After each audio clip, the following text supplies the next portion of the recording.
Welcome to my tabletop movie by Bryan Rasnake and his lovely assistant, Andrea.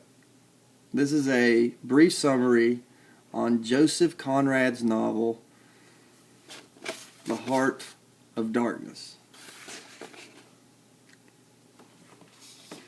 Heart of Darkness begins on the deck of the Nelly, a British ship anchored on the coast of the Thames River in London. The director of companies, the accountant, and the main character, Marlowe,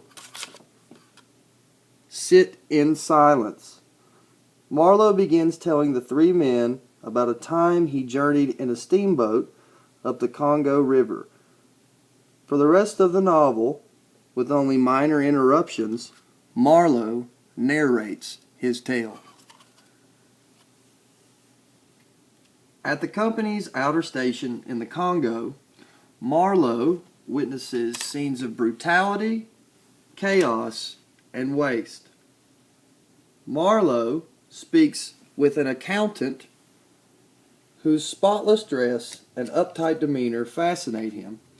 Marlowe first learns from the accountant of Kurtz, a remarkable young agent working in the interior.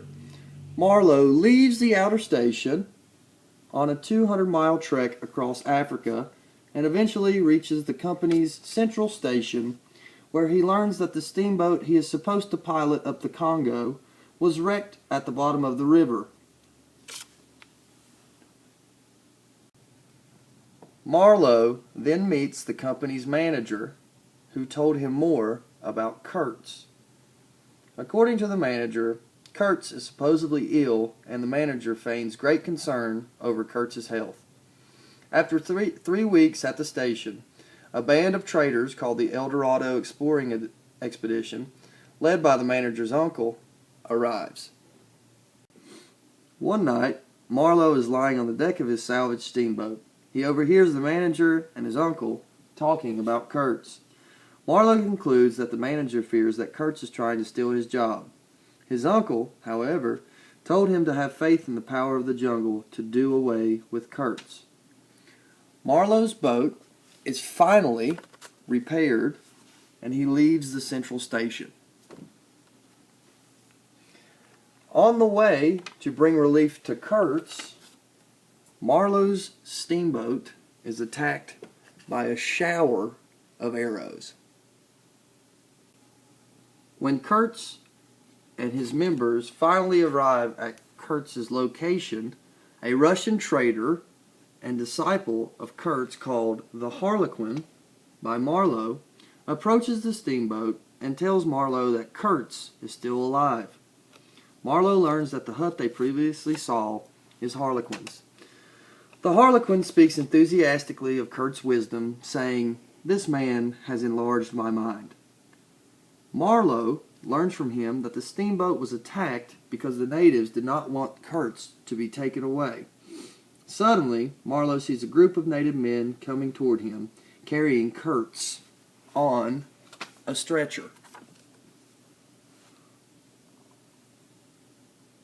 Kurtz is taken inside a hut where Marlowe approaches him and gives him some letters.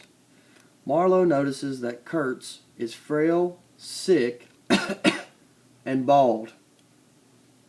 The Harlequin hints to Marlowe that a native woman is Kurtz's mistress.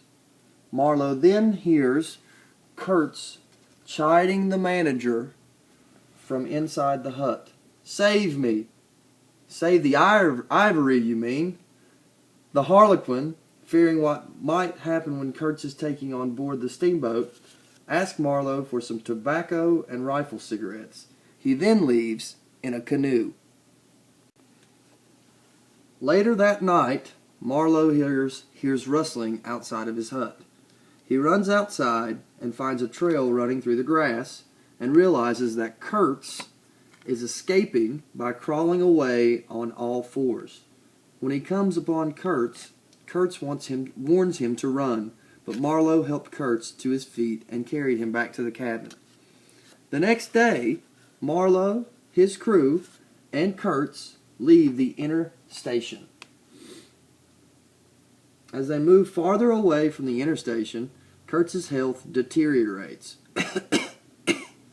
At one point, the steamboat breaks down, and Kurtz gives Marlowe a packet of letters and a photograph for safekeeping, fearing that the manager will take them. Marlowe complies. One night, after the breakdown, Marlowe approaches Kurtz, who is lying in the pilot house on his stretcher, waiting for death. After trying to reassure Kurtz that he is not going to die, "You're not going to die, man," Marlowe hears Kurtz whisper his final words, "The horror, the horror." The next day, Kurtz is buried offshore in a muddy hole. After returning back to Europe from the expedition, Marlowe visits Brussels and finds himself unable to relate to the sheltered Europeans around him.